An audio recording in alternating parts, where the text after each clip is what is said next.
Hello everyone, this is Doug again. This will be my last video and I'll make without I'm gonna get a new speaker and all that. That will blot out all the noise in the background. I'll be picking one up either later today or tomorrow morning. Today's topic is in a SHTF scenario. What does everybody think will happen with hospitals? I was encouraged by a good friend of mine, really good friend, Greg Vegas, 5909. I'd encourage everybody to watch his videos. What do you think will happen with the hospitals in a SHTF scenario? And I'm going to say, let's go up to about a 4-week period from day 1 to day 4. I mean, the 4th week. My personal view is if we're going to, let's say we see the stock market crash, it could be an EMP. Of course, nuclear war is kind of out of this for any kind of video response because we all know that if we get hit with nuclear weapons, the hospitals will be blowing up.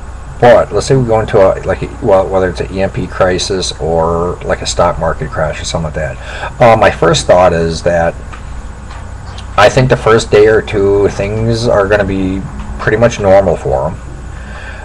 But, in a stock market crash, we got to think about there's going to be people that are going to lose their jobs and immediately. And within within a few weeks, whatever, they're not going to have hospital insurance. Economic collapse also means that pharmacies, whether it's Walgreens or whatever, Walmart, they're going to lose, them technicians to get medications. My thought is after 3-4 days, I think maybe the hospitals will be overwhelmed, is because in some major cities like New York City, Atlanta, Washington D.C., it could be Chicago or whatever, is that there's going to be a string of the staff is going to be overwhelmed because there's going to be a lot of injuries, because there's going to be a lot of violence, people, whether it's hurting each other, shooting, knifing each other, and then there's going to be people that can't get to the hospitals also, is because they might not have gas in a vehicle, or they might not have medical insurance.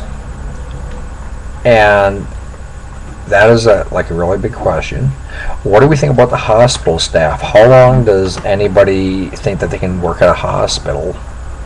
And after a few weeks, if people don't have insurance or whatever runs out or whatever, there's nobody to pay the doctor bills. Nobody pays doctor bills. That means the hospital, nurses, doctors, or what other, CNAs or LPNs, RNs, they're not going to be getting paid. How long do we think the hospitality lasts? After 3 or 4 days, I'm thinking, you'll still see people go to work. Because I think that the moral fiber of society is with that kind of career is very strong. And I feel everybody has everybody wants to help each other, and I think that's why we're on YouTube. We have that. But how much does generosity and hospitality go? How far? Does it come a time where if it gets so bad with protesting or riots and looting and stuff like that, going to work? Would they go to work, or do they feel more secure if they stayed home? They want to protect their family, husband, wife, children, or anything like that. They're going to want to stay home after a while because that's where the safety is. And that is, it's really a big question. Is we can look at like Hurricane Katrina, where a lot of medical workers fled the hospitals and they left people at the hospitals. Would we see that with significant people that are hospital for a long time, long stays? Who would take care of them? This is, I don't know if it's so much of a hypothetical situation, but it's something that could happen. I don't know if there's a right or a wrong answer. I'm not a hospital worker myself. As far as going to the doctor at home, I can't see anybody going to the doctor in my own family unless they broke a leg or an arm, or they fell out of a tree, or the kids fall out of a tree or something. And do we get first aid kits at home? My own family, I believe I got like 4 first aid kits, and I can improvise with a lot of other stuff. Am I a doctor? No. you know, you get taught stuff in the Army, Marine Corps, and stuff like that. And I've been, you know, CPR certified. But you know, I can do basic stuff. You know, using hydrogen peroxide, alcohol. You know, cleaning up wounds or bandages. Fixing broken bones. I don't know. I've never done something like that to somebody. That might be, you know, something I need to learn as a skill. But there's all sorts of, I mean, we can do a lot of stuff, you know, with the first aid kits and stuff, but that can only go so far. If somebody seriously got ill, one of the big things that breaks down in society, when civilization breaks down, we see typhoid fever, cholera, scarlet fever.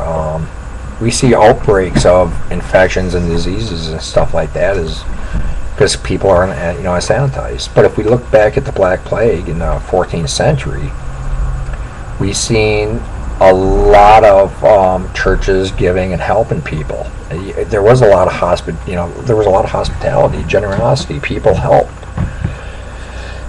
You know, there's doctors that kept on working no matter what. You know, the plague could be in the, you know, house next door, whatever. They kept doing whatever they could to help people. My big thing is I'll welcome any kind of video response or any kind of response at all. There's no right or wrong. I just want to get people stimulated a little bit. So this is Doug out. God bless. Take care.